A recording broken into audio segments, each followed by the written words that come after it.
everybody, it's Joe Parrott, founder of the Ladies Working Dog Group. Are you feeling stuck with your gun dog training? Trust me, you're not alone, and that's exactly why you need to be here. Every week, we're bringing you the best tips and hacks to make training your gun dog easy peasy.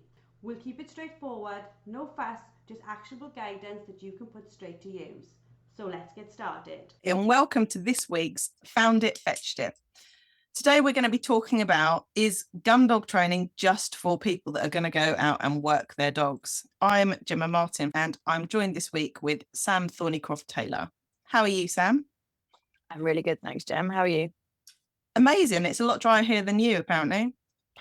It's horizontal here today. No such thing as bad weather, Sam, just wrong clothing. Cool. So do you get many people asking you about gun dog training and whether it's right for them or things like that? I do. I'd say probably a good maybe 30% of our client base are those that have no intention of taking their dog out on the sheep field, but they want to fulfill the dog's, give them mental stimulation, but also keeps them bonded, engaged, focused, and fulfills their natural instincts, their desires. You? Yeah, exactly that. We get lots of people saying, oh, but I don't really want to work my dog. I don't think I need to do gun dog training. Do you do any scent work instead? And whilst Nikki does do scent work, after a conversation saying, actually, you don't need to work your dog on a shoe. It's just training at a high level. And actually, if you break gun dog training down, all it is just general obedience outside around natural distractions and things. It's appropriate for any dog in my eyes. They don't even have to be a gun dog breed. Whilst gun dog breeds will probably enjoy certain aspects of it more, we've had all sorts of breeds come along to our gun dog courses, even a Bichon Frise cross, which ended up retrieving rabbit dummies and things. So any dog can do it. What do you think the sort of biggest benefits for people starting to do gun dog training with their dogs is? I think there are loads of benefits. So I think you can, if you look at it from the dog's point of view, the dog is doing something with its owner. So that helps build the engagement, it helps build the bond, it helps better the relationship. But you also get the social side of it. Once you've taught your dog the initial bits and you reach a certain level, you meet up with friends, you can join group classes, and your dog gets to experience working around other dogs as well. So like you said, it's that high level obedience, but keeping the dog doing something, giving the dog a job. We've all often said, certainly with behavioural work, if you don't give a dog a job, it's going to go and find its own job. And that, unfortunately, is one that we're not always that keen on when the dog starts self-rewarding. So being able to pinpoint its mind and its focus to a particular role, it benefits everybody. Yeah, definitely. And I think that's probably one of the biggest things we see is people come to us and their dogs have already gone rogue and self-employed because they haven't been given a job to do. And actually, I don't think their owners have fully appreciated what all the breeding and etc. has gone in to make their dog what it is and what they're genetically hardwired to want to do. So yeah, we end up with owners that are just banging heads with their dogs because their dog wants to do one thing that it's programmed to do, and the owners want to enjoy a nice peaceful walk in the countryside with their dog with them and not 2 counties away hunting for rabbits and things.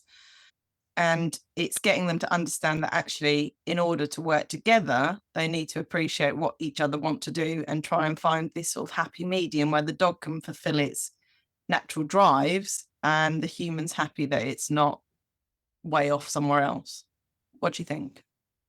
I think it's exactly that. I met someone a few weeks ago who we were discussing the benefits of quartering. So for anybody listening, quartering is hunting with your dog in a sort of set zigzag figure of 8 pattern, pretty much flashing birds in the beating line type thing. But I was explaining quartering to this client that I'd met, and she said to me, but I don't know why I need to teach my dog this, because my dog is always hunting. It's always got its nose down and it's in hedges, already doing hunting that it enjoys. But when I went back and explained that this was hunting as a team rather than that self-rewarding, and it was keeping the dog closer and it was keeping it engaged with its owner and therefore under better control, but also having more fun for both of them, because the owner wasn't there going, okay, you've got to come back now, you're too far away, nagging and pestering the dog. And once we'd gone through and worked through it, both the dog and the owner were actually having a brilliant time together. Yeah, and it's really nice to suddenly see that click, that the owner finally understands what the dog wants to do, and they've almost been allowed into that world by their dog, and they've become this little team and partnership rather than constantly trying to call the dog back or constantly trying to stop the dog from sniffing where it's sniffing. So I think that can be a real massive benefit, not only to relationships, because the dog suddenly, oh, okay, you actually want to be involved with good stuff. I might start listening to you a bit more. The owner suddenly feels slightly empowered that they've got a better control of the dog because they can make it hunt where they want to hunt rather than constantly trying to rein it in. So apart from the sort of hunting and building bonds with that, we also see a lot of people struggling with their dogs obviously wanting to pick things up because, again, part of their breeding is they want to pick things up. And half the time that's not really nurtured how it should be. People get angry that the dogs have picked things up and they chase them around the house trying to get it off them. And then because of the desires in these dogs to actually want to get these things, you end up with a lot of resource guarding happening in these gun dog breeds. Do you see that as well? I do, yeah, particularly for adolescent dogs that, like you say, they've not had that retrieving desire nurtured and the sharing aspect a little bit. Essentially, when we ask our dogs to pick things up and bring them back, we're also asking them to share that item with us and to do it willingly rather than begrudgingly.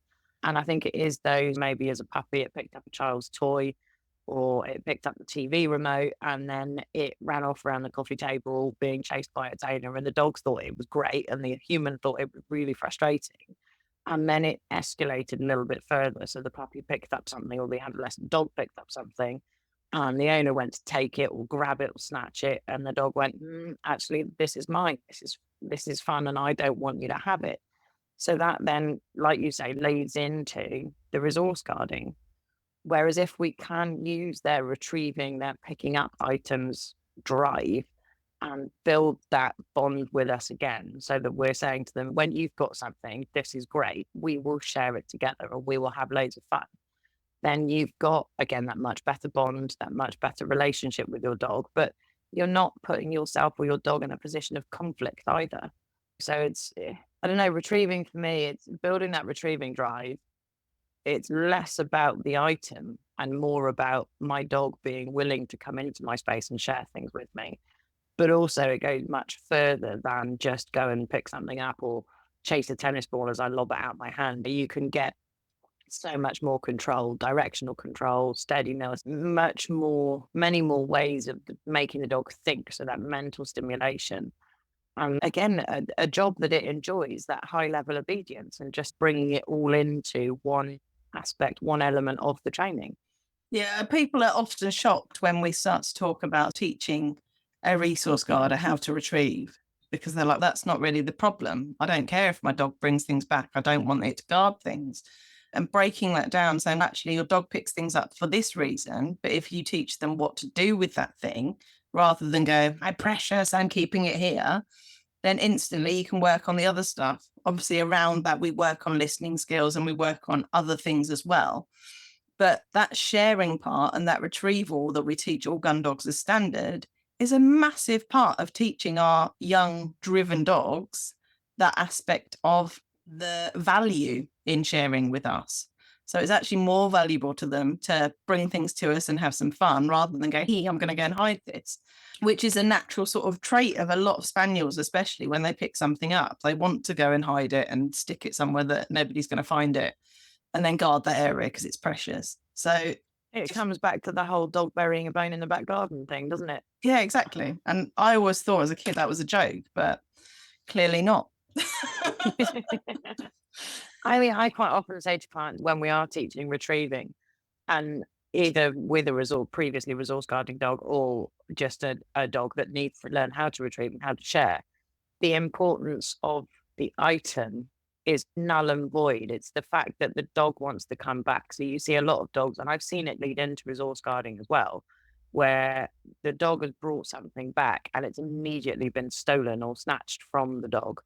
Whereas when you say to people, look, just give your dog some fuss, give them some touch praise, give them some verbal praise. Don't go anywhere near that item for a minute. Really make your dog aware that he is or she is the most important thing in this moment, it's like a light bulb moment in some people's heads. And again, it's a joy to watch when you see everything come together.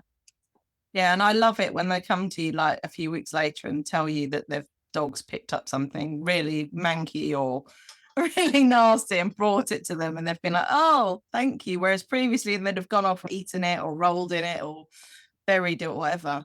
And they're almost shocked that has correlated in the dog's head that it actually wants to bring all these precious things to their owner now. Not massively happy owners at that point, but a poo bag on your hand doesn't cause too many issues. There are definitely moments where my dogs have picked up things and brought them to me, and I've gone, oh, thank you very much. Oh my God, that smells. Yeah, rancid frogs are the latest ones. They don't smell too great, I have to say. And I did squeal like a girl on one of them, I am ashamed to admit, but I wasn't expecting a frog. Which kind of leads us nicely onto the next topic that I wanted to say, that people come to us and say, the idea of gun dog training, but I don't want to touch dead birds and I don't want to deal with all of that side of it. Is that something that you come across quite a lot with people? I do, yeah. They quite often say to me, I realised that I want to fulfill my dog's natural desires and their genetic instincts and all that, but I don't want to touch dead birds. And that's completely understandable. Some people just don't want to touch fur or feather, and that is completely their choice. But I've said to them essentially that you can take the gun dog training up to the point where we would then introduce fur and feather and potentially even a shot, which I think we're going to come back to later, and stop at that point. You can still have, on a retrieve, you could still have the ability to stop it halfway to a retrieve and redirect it to another item, whether or not it knows it. You can still build up the different types of retrieves. So you've got scene retrieves, memory retrieves, blind retrieves. You can work on the distance. You can work on the distractions and the environment, all still amounts to retrieving. And as we said, retrieving is just one element of gun dog training. So absolutely, if you don't want to touch fur or feather or stinky or rancid things that we've just spoken about, then you don't have to. You can still get probably 98% of a gun dog's training journey under your belt with your dog that you want as your family companion. How many of those people come along to start with going, I don't want to touch a bird, I don't want to do this, and actually end up going on to do amazing things with their dogs on shoots or competitions or whatever, and they haven't looked back? I think this podcast probably needs to come with a warning that actually, if you do start gun dog training with your dogs, it's addictive and it'll be something that you want to do more of, I promise. Absolutely. It really is that. You start doing it with, I'm just going to dip my toes in, I'm just going to dabble a little bit. And then you go and you see how well you're doing and how much progression you're making. You go, I just want to try the next bit and the next bit and the next bit. And then I can see how good my dog is at it.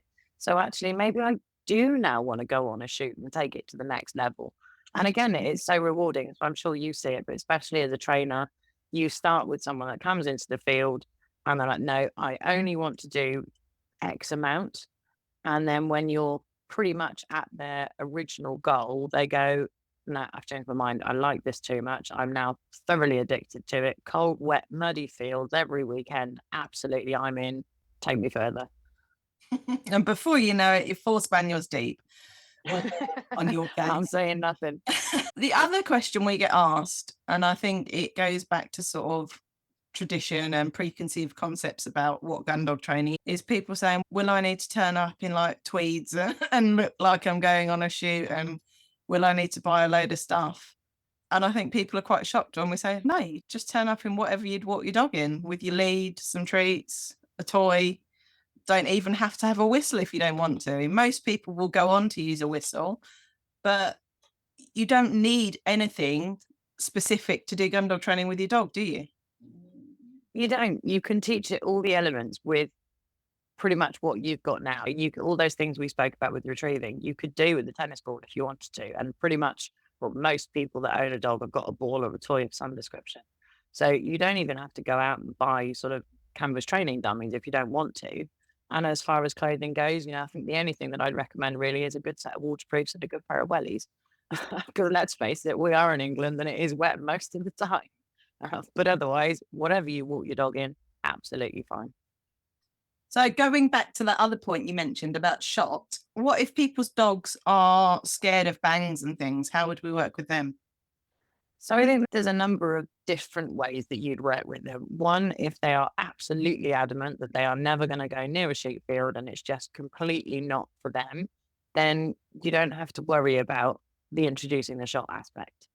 The other is that we've spoken about this on a podcast before, the difference between gun shy and gun nervous. So a lot of dogs that might be a little bit, oh, what was that about a bang, actually become very good at dealing with shot and happy about it. Certainly my own working dogs, and I'm sure yours are the same. They hear a shot fired or they see me in tweeds and they go, we are on for a cracking day, guys. So they learn to love it. But it's, again, it's down to the owners. And I'm not going to say to someone, if their dog is scared of shot and they don't want to go on a shoot, I'm not going to tell them to come and join a picking up day where shot is involved, because that would be unfair on all of them. But if they want to come to various courses that we offer and you the same, or various days or even one-to-one lessons, we don't have to include shot within those lessons. We can just stop at that certain point, stop at that 98%. And along with not introducing fur or feather, we don't need to introduce shot as well. Yeah, exactly that. So I think it's sort of myth busting really of what gun dog training isn't. We don't have to make bangs. We don't have to play with feathers and fur and nasty dead things. We don't have to dress like we're going shooting. We can dress in normal clothes that you would wear every day. And it's just debunking those myths, really, of what it is. And I think a lot of people also envisage that gun dog training is very harsh, allowed to have fun. They're not allowed to get away with anything. They're reprimanded quite a lot. And that's just not right, is it? It's not at all, no. And I think you and I spoke about this the other day. I was talking to someone who had been told that their dog couldn't come in the house, couldn't be touch praised. And it just, I felt so sorry for them when I was talking to them. And at the end of the session, they were hugely grateful that there was another side to it. And it just, I don't know, the old techniques have largely long since died off. There will be a few little pockets here and there, but it's fun, it's rewarding. It's as long as you're using a reward that your dog likes. If your dog's got no need to or no desire to be cuddled out in the middle of a field because it would rather get on with the job, then probably touch praise at that time isn't going to be applicable to it. But tell your dog it's a good dog, or give it a retrieve as a reward, or give it some hunting as a reward. You want to make it fun, not just for you, but for your dog as well. And we're not the harsh industry that a lot of people think we are, I think is probably the best way I can put that. I think people are often shocked when they come along to our courses and we're absolute wallies and we play around with the dogs and we do fun stuff. And they're like, oh, I just didn't think gun dog training was this. So if you haven't got that bond with your dog and your dog can't see that you are some sort of form of fun, then you aren't going to get very far with encouraging that dog to do stuff. So it is about having fun with your dogs. Yes, there's boundaries around that, and we input steadiness and we input all the other stuff, but it's got to be based on that sort of foundation of fun, hasn't it? It has, like you say, there are elements of seriousness. There are elements of things that need to be properly taught. The dog has to understand those boundaries. All of my dogs, when I go, even if I'm just going for a walk and not really doing any training, I still want them to stick with me, because we've nurtured this idea that being with me, being around my feet, being in my space is more fun than trying to chase the squirrel up the tree. When you've got that bond and when you've built that play and that fun and that silliness and being a complete wally, like you said, then it helps bring it all together, and you can keep your dogs, what your dog wants to stay within your bubble. So the other thing I see on social media a lot is, obviously we know that gun dog breeds have exploded in popularity in normal sort of pet homes. So there's cocker spaniels everywhere, there's springers everywhere, labs everywhere, pointers, you name it, they're all in pet homes. And along with that, there's been this sort of drive for enrichment within the home, hasn't there? So there's been a massive influx of snuffle mats and licky mats and toys that your dogs can use to keep their brains engaged by rolling them around the floor and stuff. And as a result, we see a lot of dogs that can't switch off in the house because they're kept stimulated. And bear with me, I know I'm going a little bit rogue. But do you think that actually if those people just did some form of, not even gun dog training necessarily, but some sort of training outdoors that uses those natural drives that their dogs have got, that we could get rid of all of that stuff? Absolutely, I do. And long since been known, if you like, that 20 minutes of mental stimulation, so keeping the dog active and doing various different bits of training and keeping the dog thinking and getting its brain ticking over and moving, is equal to about an hour of just running around blowing off steam. So it's one of those things that even if you've got a really busy life and you think, but I haven't got time to walk my dog and train my dog, then you can incorporate elements of training into your walk in order to keep it mentally stimulated, focused on you and knowing that you're fun. But also then when it gets home, it will be more tired than if it has just chased other dogs around the park for an hour. And it helps give it the ability alongside the training that we also teach, the settle work, the when we're in the house, it's off switch time. But combine the two and you're onto a winner. You don't then need to keep stuffing these things under the dog's face so that you can cook dinner without tripping over it. Yeah, and I think probably one of the most common things I say to people when they say, we took it out for a 3-hour walk and it's still on the go and it's this and it's that. If you just exercise their bodies, you are just going to end up with a fitter lunatic. So that dog will be able to go for 6-hour walks and be absolutely bang on it still. So you've really got to make a massive point of working their brains. And like you just said, Sam, 20 minutes of using their brains is probably going to wear them out far more than zooming around hours on end where they're getting fitter. So yeah, I think that's a massive part, and actually using breed sort of specific training so that you are enriching those natural drives in them. You're allowing them to hunt, but in a controlled manner with you, have some fun. You're allowing them to retrieve. You're allowing them to do all these things that they want to do, but in a controlled manner that involves you as a partner is so important and helpful with day-to-day life. So like you say, doing it on a walk, it doesn't have to be a set training session in a field. We've got members that do gun dog training in the middle of London. So there's no sort of place that you can't do it. And I think that brings us on to the other side of it, is the social side, that once you do start doing gun dog training, you meet other people that are like-minded and want to train their dogs. And quite a lot of the ladies in the group end up going and training together.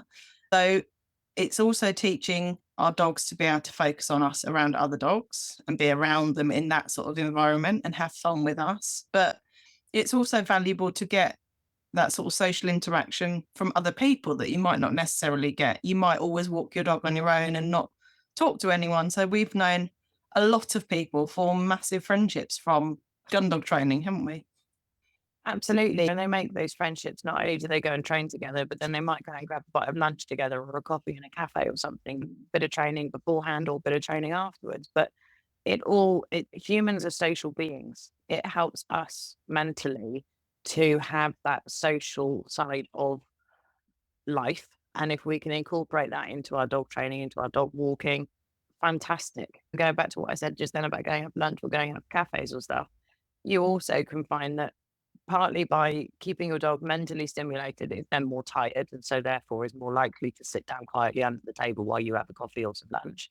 But also various elements of the training will help incorporate self-control and impulse control and all that sort of stuff. Whereas before you might have had a dog that if you took it to a cafe was just totally on tenterhooks going, there's a person come in, there's a cake has walked past me, everything else. Then through the steadiness that we teach and the don't chase everything that we teach, we can then build that into these day-to-day social elements and actually make it more pleasurable an experience when we do take our dogs out to the pub or out to a cafe, because we know that they've got the tools within their arsenal to just lie down, close their eyes and have a snooze. Exactly that, which again, we can apply to our lives in so many different ways around the house and out and about with them. So I think to round this up, Sam, what would be your main reasons for doing gun dog training with your dog if you've just got a pet dog and you want to get involved with something different? Essentially, to keep the dog stimulated, to keep the dog using its brain and having a job. So I suppose to stop the dog going rogue and self-employed, which could then lead into problems such as my dog is 4 counties away and it doesn't respond to the recall. But strengthening the bond, building a much, much better relationship for the pair of you that is equally enjoyed, and just building that better partnership so that you can go through life enjoying it. Yeah, exactly that. And I think the bonding thing is a massive thing. And understanding how your dog is wired. Many people have got these Gundog breeds and they don't really know what they're all about. So I think once you've opened that Pandora's box of why your dog does what it does, instantly, I think it improves your ship massively because you're more on each other's wavelengths. Yeah. That and the massive community that is within Gundog training is huge and on the whole massively welcoming. So my advice would be, if you're on the fence about starting Gundog training with your dog, no matter what its breed is, get out there, get involved with the group, check out the Ladies Working Dog group, because you won't find a friendlier group to get involved with to start your journey. No question is a silly question, but get out and have some fun with your dog. And I would put money on the fact that you will probably get addicted to it and your journey will take you lots of places. So thanks for talking to me today, Sam. I hope you've all enjoyed this podcast and we will see you next week. That's it for today's episode. A massive thank you for tuning in. Don't forget to head over to the LWDG and sign up for our membership. Get access to expert-led training, a wonderfully supportive community, and the resources you need to become a confident and skilled gun dog trainer. Let's take this journey together, because no woman should have to train her gun dog alone. We'll see you all next week.